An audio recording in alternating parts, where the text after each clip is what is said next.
Good morning सर्वांना, शुभ सकाळ.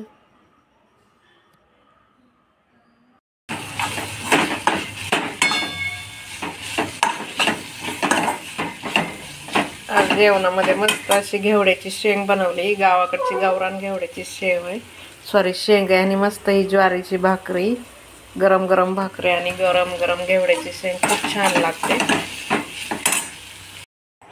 हा करा.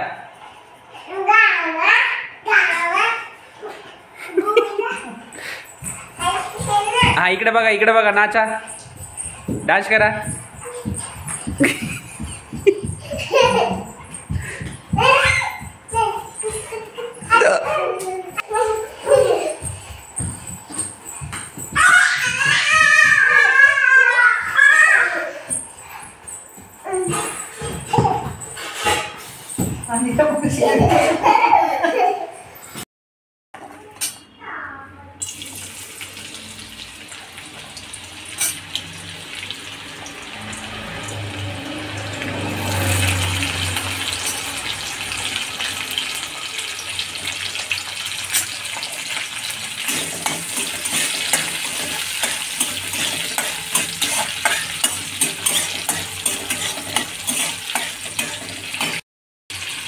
आज मी बनवते साधी सोपी मेथीची भाजी. फक्त लसूण कट करून टाकलाय, हिरवी मिरची टाकली आणि मेथी टाकणार, मीठ आणि शेंगदाण्याचे कूट. एकदम सिंपल, खूप छान लागते भाकरी सोबत.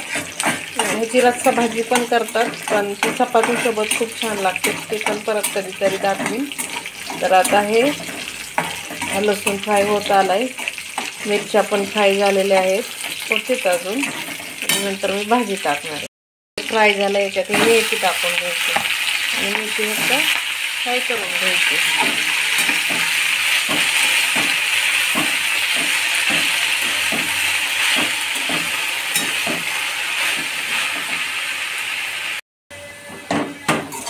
मेथी छान अशी फ्राय झाली, तर ह्याच्यामध्ये कूट टाकणार, मीठ टाकणार. भाजी कोवळी असल्यामुळे त्याला पाणी सुटणारच आहे.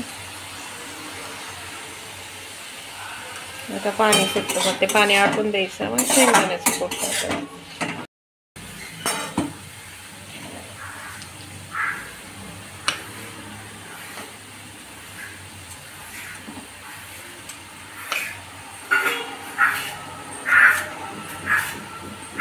छान असं कूट टाकून घेतलंय. कूट टाकल्यामुळे खूप छान चव येते आणि मला कूट आवडतं जास्त टाकायला. छान अशी भाजी होत आली, वाफून द्यायचं अजून 5-10 मिनिट, पाणी सगळं आटून द्यायचं. भाजी खायला रेडी होती. गरम गरम भाकरी चपाती सोबत खाऊ शकतो आपण.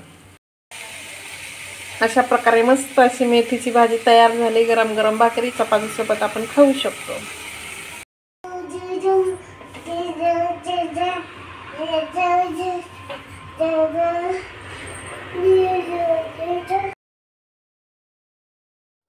इथं मी चकली बनवण्यासाठी 4 वाटी मैदा घेतलाय, चाळून घेतलाय, आणि 1 वाटी मूग डाळ घेतली आहे.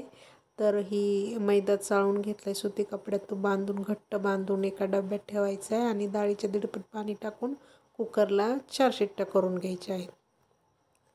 नंतर हे सर्व मिश्रण कुकरमध्ये ठेवणार आहे मी. 4 शिट्ट्या करायच्या आहेत मध्यम गॅसवरती.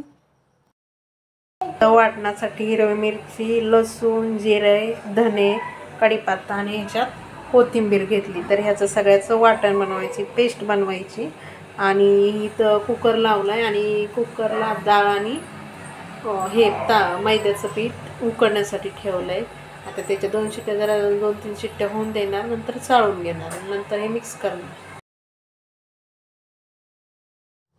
इथं कुकरमधून जे काढलेलं पीठ आहे ते पीठ घेतलं, ते गरम आहे. ते नंतर खलबत्त्याने फोडलं, व्यवस्थित चाळून घेतलं परत एकदा. यामध्ये ही डाळ, मिरची, मीठ, जे काही सामान होतं त्याची पेस्ट, ती हळद आणि मीठ असं टाकून मऊसर मळून घेतलेलं आहे. अशा प्रकारे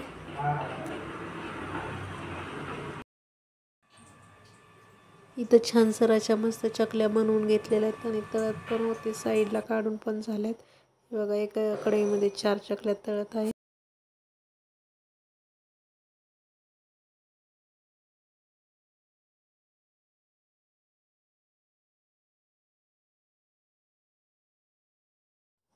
इथं पाहू शकता मस्त अशा खमंग कुरकुरीत चकल्या तयार झाल्यात. अर्ध्या किलोमध्ये एवढे कढईभर चकल्या बनवून तयार झालेल्या आहेत. इथं मी चकल्या बनवलेल्या घेतल्या आहेत, तिकडे तळून होत आहेत आणि इकडे काढून ठेवलेल्या आहेत.